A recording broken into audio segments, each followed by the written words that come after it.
मेरे जीवन की कहानियों में एक कहानी परी भी है, जिस कहानी का अब अंत हो चुका है। बहुत साल उसने मेरा साथ दिया, लेकिन अब वो हमारे बीच में नहीं है। परी एक ऐसी आत्मा थी जिसने जिसने शायद एनिमल वेलफेयर के शुरू में मेरा साथ देना शुरू करा और एक बहुत लंबे अरसे तक उसने साथ दिया। वो हमारे साथ रही और कहानियाँ तो ऐसी ऐसी कि जो मैं जब सोचता हूँ तो आंखों में सिर्फ आंसू होते हैं। उसको हमने माँ बनने का मौका दिया। लोगों ने हमें मना करा कि नहीं, उसके आगे के हाथ नहीं है, तो शायद ये स्टेप सही नहीं है। लेकिन मुझे लगा कि नहीं, उसको पूरा जीवन जीने का अधिकार है। वो माँ बनी और माँ बनने के बाद भी उसने कई बार ऐसा हुआ कि जब उसके बच्चे नहीं थे तो भी उसने उन बच्चों को दूध पिलाया। बहुत कहानियों के साथ परी हमको छोड़ के चली गई।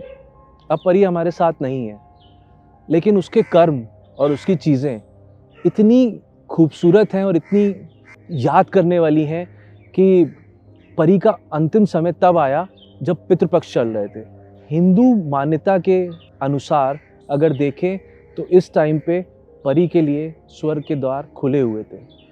पूरा जीवाश्रय परिवार परी को याद कर रहा है और एक उसके अगले जन्म की कामना करता है कि वो फिर हमारे पास किसी न किसी रूप में आए। धन्यवाद।